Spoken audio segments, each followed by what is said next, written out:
question of whether a computer can think is no more interesting than the question of whether a submarine can swim. The best programs are written so that computer machines can perform them quickly and so that human beings can't understand them clearly. A programmer is ideally an essayist who works with a traditional aesthetic and literary forms as well as mathematical concepts to communicate the way that an algorithm works and to convince a reader that the results will be correct.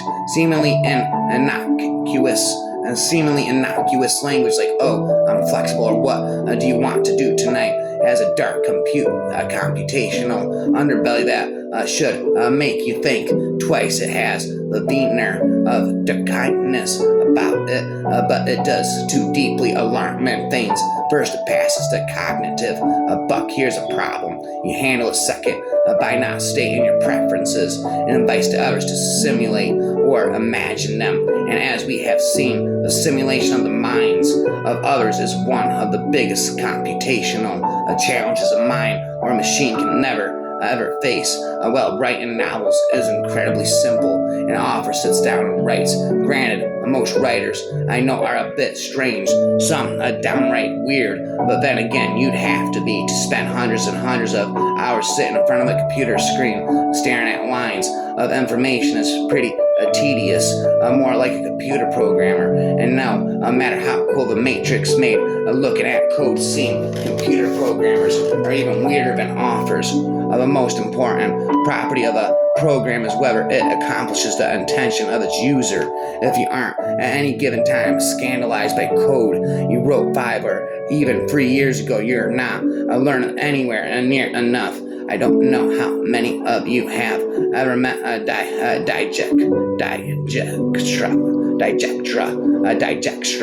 but you probably know the arrogance of computer and computer science is measured in nano. C is quirky, flawed, and an enormous success. I think that it's extraordinarily important that we in computer science keep fun in computing.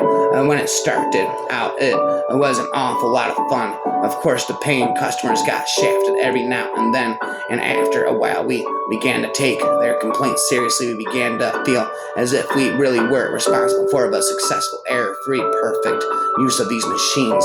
I don't think we are. I think we're responsible for stretching them, setting them off in new directions and keeping fun in the house. I hope the field of computer science never loses its sense of fun.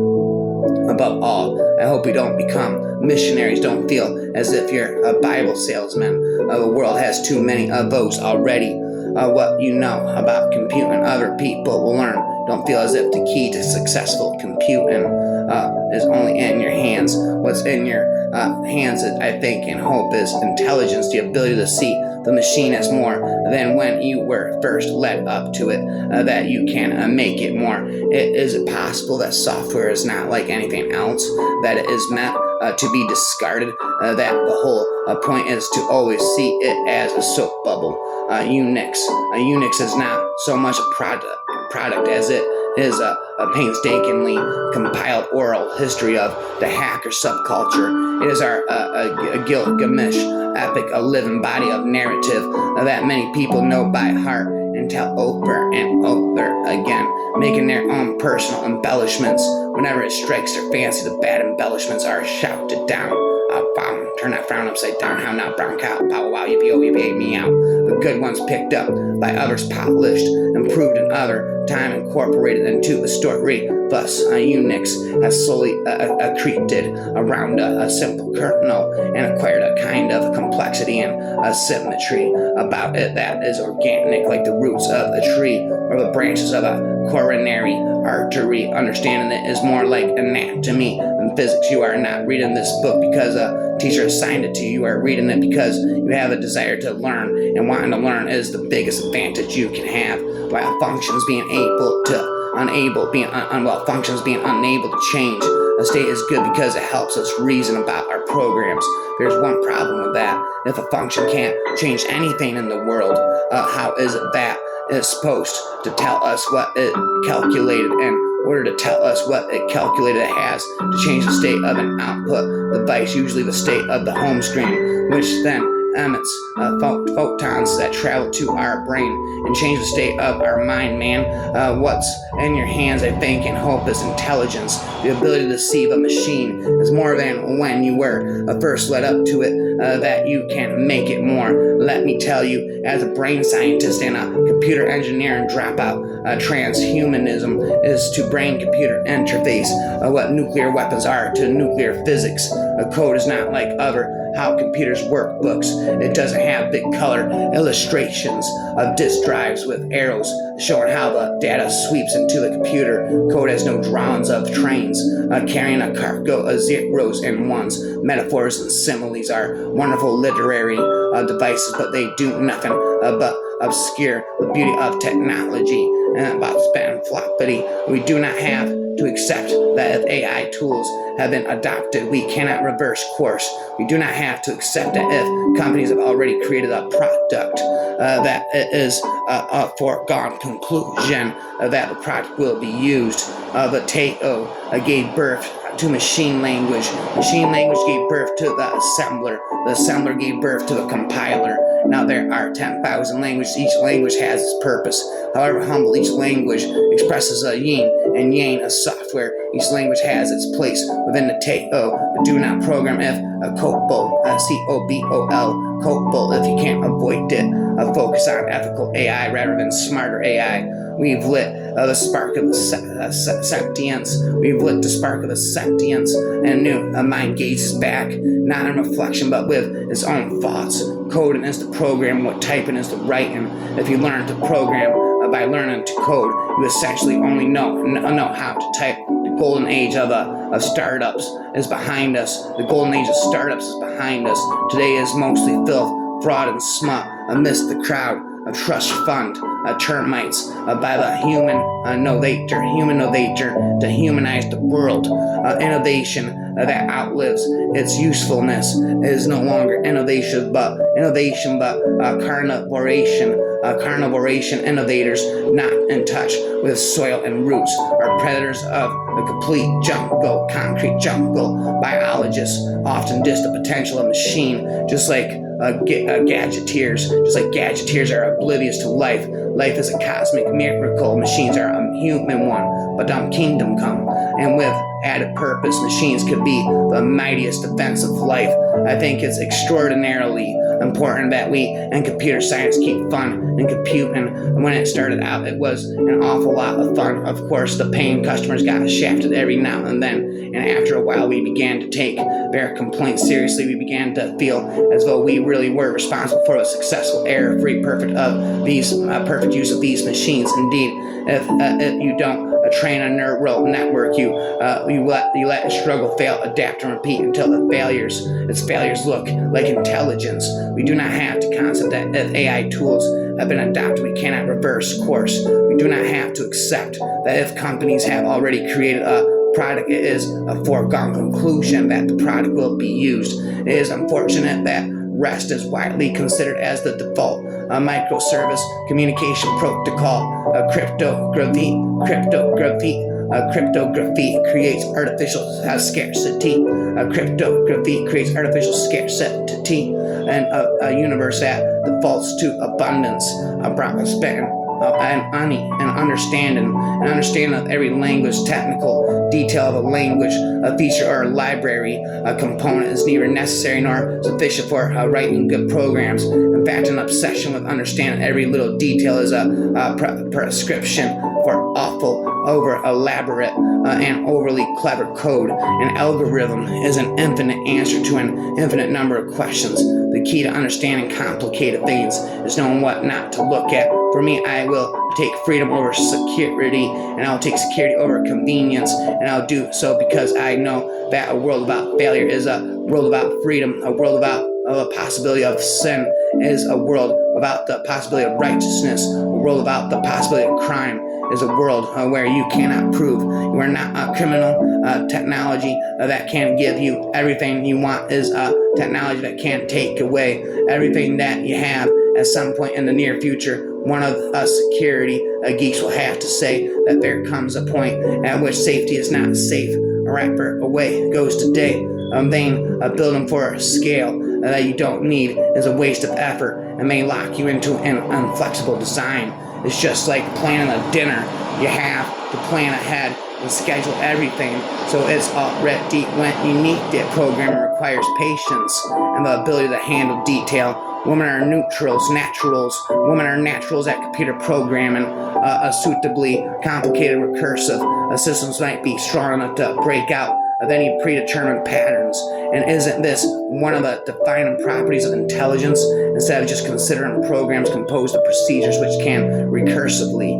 Once upon a time, at my university dorm, they used to gather around to hear me mumble, so I had to put my coding assignment aside. I loved machines more. I loved working's mental through a roller coaster ride of uncharted ocean. Engineer became monk. Monk emerged scientist. Despite the thrill of building cars and rockets, I feel more alive than being the human bridge of us go of the odyssey of the bulldozer on duty. Before we innovate tech, we gotta renovate humanity. Existing and the next world war is not gonna be a cold war. The next world war is not gonna be a cold war. It's gonna be a cold war. The next world war is not gonna be a cold war. It's gonna be a cold war. Forget about conscious AI.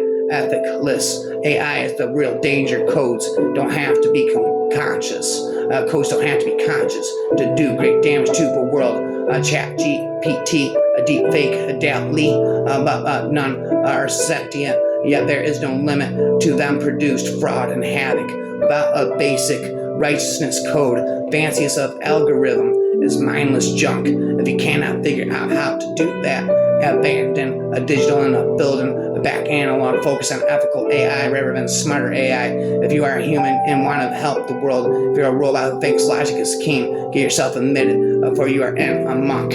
I etch a pattern of geometric shapes onto a stone. To the uninitiated, the shapes look mysterious and complex, but I know that when arranged correctly, they'll give the stone a special power, enabling it to respond to incantations in a language no human being has ever spoken. Yet my work involves no witchcraft. The stone is a wafer of silicon, and the incantations are software with patterns etched on the chip, and the programs that instruct the computer may look complicated and mysterious, but they are generated according to a few basic principles that are easily explained. You should do well, but not really good. And the reason is that in the time it takes you to go from well to really good, Moore's law has already surpassed you. You can pick up 10% up, but while you're picking up that 10%, computers have gotten twice as fast. And maybe with some other stuff that matters more for optimization, like catches. But I think it's largely a waste of time. To do really well is really hard. You generate as many bugs as you fix. You should stop, not take that extra 100% of the time to do 10% of the work. Intelligence comes easy, accountability not so much. Yet intelligence is complex, accountability is simple. Technology comes easy, transformation not so much. Yet technology is complicated, transformation is simple. In olden days, there were just nutters of fundamentalism. Today, there are nutters of nationalism and transhumanism. Some are obsessed with land, others with digital avatars, while humanity battles age-old crises like starvationism, when too much logic, coldness, and pomposity set in. Common sense humanity goes out of the window. Once upon a time, religion was the opium of all people. Today, transhumanism and singularity are opium of the shallow to replace the sky god. The computer god is an advancement. Real advancement is when nobody suffers from a scarcity of sustenance. Transhumanism is terrorism, for it is the very antithesis of life, a waste of precious resources on a pompous, a narcissistic, and a megalomaniacal dream of extending light through cold mechanical means instead of helping to improve genuine human condition. Transhumanists act as modern-day terrorists who desecrate the very spirit of life and liberty without ever being held accountable. Let me tell you, as a brain scientist and a computer engineer, dropout transhumanism is a brain-computer interface that nuclear weapons are to nuclear physics. There is no such thing as ethical hacking. If it were ethical, they wouldn't be teaching it, because like it or not, ethics is bad for business. They teach hacking so they could use it for profit. With the right sequence of zeros and ones, we could equalize all bank accounts of planet Earth tomorrow. Forget about what glass house gargoyles do with tech. How will you, the human, use tech to eliminate sorrow in a world full of greedy Edisons? Be a humble Tesla. Time remembers no oligarch. Kindly know a matter of the status. Only innovators who get engraved in people's heart. People's heart are the ones who innovate with a human purpose. Innovate to bridge the gap, not exploit and cater to disparities in a world run by algorithms of greed. Write a code that helps and heals. Computer science is like learning to speak a new language, but instead of talking to people, you're talking to computers. He contrasted what he called the MIT style, where correctness trumps everything else, and the New Jersey, i.e. Bell Labs style, where simplicity of implementation is highly valued. His theory was that the New Jersey style, which he also called worse is better, made it possible to get stuff out and run it, and from there it will get improved. It's very important to be able to get inside of somebody else's way of thinking, to decode their vocabulary, their notation. If you can understand something about the way they thought and the way they made a discovery, then that helps you make your own discoveries. I etch a pattern of geometric shapes onto a stone. To the uninitiated, the shapes look mysterious and complex, but I know that when arranged correctly, they'll give the stone a special power, enabling it to respond to incantations and language no human being has ever spoken. Yet my work involves no witchcraft. The stone is a wafer of silicone, and the incantations are software of patterns etched on the chip, and the programs that instruct a computer may look complicated and mysterious, but they are generated according to a few basic principles that are easily explained. I built my first circuit board when I was 11 without all that fancy resources available to the children in the West, but anybody can build a circuit. That's no biggie. Build a circuit that empowers a society. That, my friend, is called humanitarian technology, and that's the kind of technology this world desperately needs. Indeed, upspan to thee for all of eternity in a world run by algorithms of greed. Write a code that helps and heals in a world full of greedy Edisons. Be a humble Tesla. Time remembers no oligarch. Kindly no matter of the status. Only innovators who get engraved in people's hearts are the ones who innovate with human purpose. A rhyming aspectus, Sparta. This is Sparta, rhyming blah blah. But I love the teaching, the hard work of a first class, the fun of a second class, and then the misery of the third. And then the misery of the third, we have to place our attention on humanizing artificial intelligence by removing the biases from algorithms rather than dehumanizing it. Being a younger programmer today must be awful. You can choose 20 different programming languages, dozens of framework and operating systems, and you're paralyzed by choice. There was no paralysis of choice. Then you just start doing it because the decision as to which language and things is just made. There's no thinking about what you should do. You just go and do it, spat it. The most depressing thing about life as a programmer, I think, is if you're faced with a chunk of code that either someone else wrote or worse still, you wrote yourself, but you no longer dare to modify. That's depressing. I often end up rewriting. Sometimes I do that without ever finding the bug. I get to the point where I just feel that it's in this part here. I'm just not very comfortable about this part. It's a mess. It really shouldn't be that way. Rather than tweak it a little bit at a time, I'll just throw away a couple hundred lines of code rewrite it from scratch. And often, then the bug is gone. Sometimes I feel guilty about that. Is that a failure on my part? I didn't understand what the bug was. I didn't find the bug. I just dropped the bomb on the house and blew up all the bugs and built a new house. And a sense of a bug eluded me. But if it becomes the right solution, maybe it's okay. You've done it faster than you would have by finding it, spent rhyming it. There's to spend all eternity, infinity. One of the most interesting things we found when trying to predict how well somebody we've hired is going to perform, and when we evaluate them a year or two later, is one of the best indicators of success within the company was getting the worst possible score on one of your interviews. We rank people from 1 to 4, and if you got 1 on one of your interviews, that was a really good indicator of success. Perhaps in a mess. I literally have to turn off the computer because if the fan is whirring behind me, there's the lure of check your email, so I'll turn it off, or at least put it to sleep.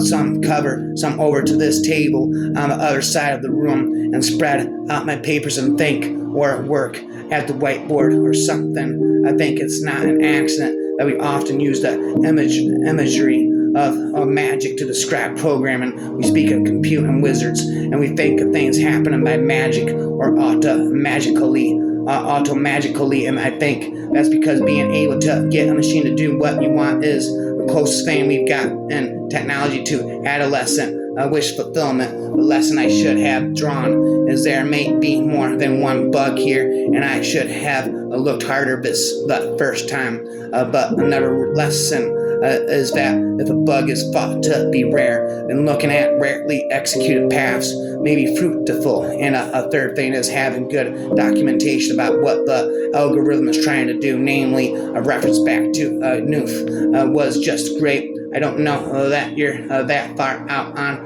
the spectrum, at least among the people I've talked to for this book. Although Don Noof did write text and pencil in a notebook for 6 months before he typed in a line of code, and he said he saved time because he didn't have to bother writing scaffolding to test all the code he was developing, because he just wrote the whole thing, ring ding the ding, again, in terms of a place to start. Immediate gratification has always worked for me. It isn't that young people learn that much faster, it's just they have more time. When I would put time in, I made progress, and I knew then by name and reputation, and they were still doing fun things to me. Work was work, and these guys weren't working, they were having a good time, just like school. But I rule, you drool. When it's hard to work on, I do it much quicker than most people do. I'll throw away code as soon as I want to add something to it, and I get the feeling that what I have to do to add it is too hard. I'll throw it away and start over and come up with a different partitioning that makes it easy to do whatever I want it to do. I'm really quick on the trigger for throwing stuff out. A digital computer is essentially a huge army of clerks equipped with rule books, pencil and paper, all stupid and entirely without initiative, but able to follow millions of precisely defined operations. The difficulty lies in handing over the rule book, not pushing people into web development as if it is the only true career path. Instead, push people into computer science, programming, coding, etc. There is so much competition because everyone is doing it. You just create a lot of demoralized and disgruntled people. There is more to program than web development. Loving what you do, doing what you love. I used to do machine language programming and the lights on the front panel of a computer. Now I do higher dimensional type theory. It's a little bit crazy.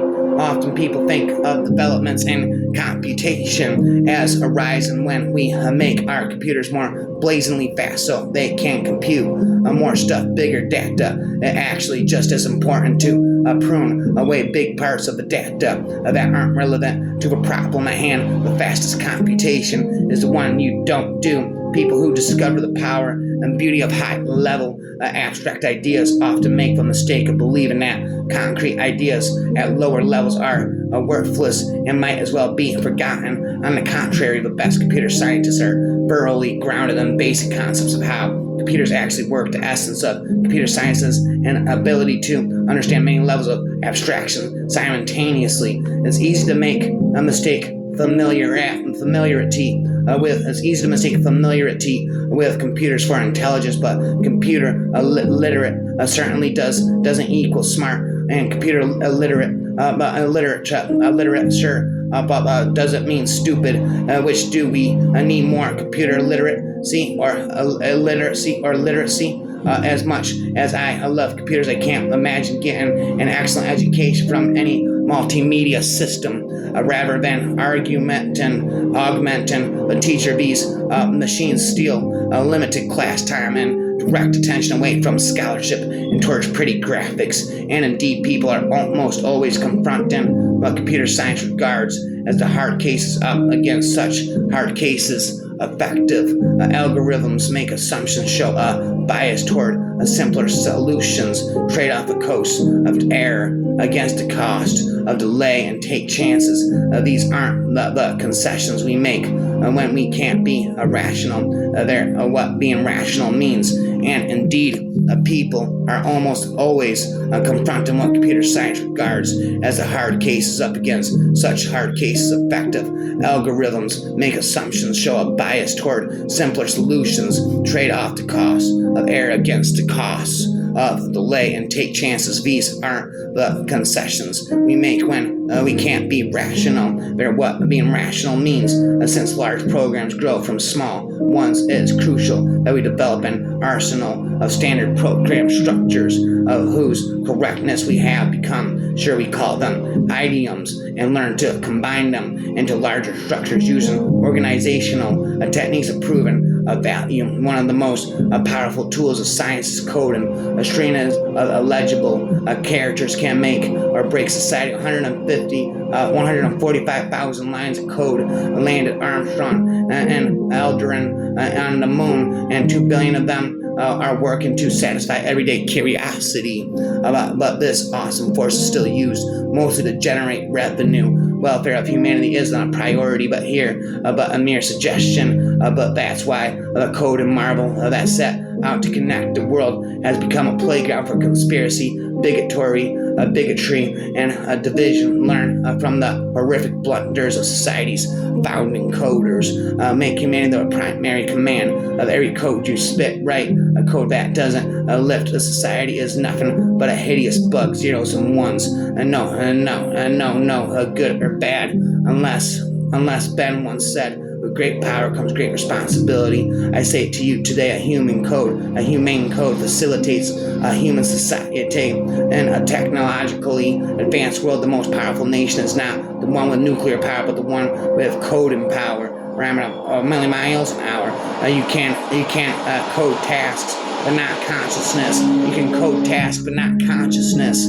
You can code phony feelings, but definitely not sentience. Nobody can bring a machine to life, no matter how complex you make it. But once a machine is complex enough, it might develop awareness by accident. So let us focus on humanizing AI by removing biases from algorithms rather than dehumanizing AI by aiming for a future without humans, rich kids and rich dreams. Make a good move. These be human first and use AI to equalize communities, no matter which field of work you want to go in.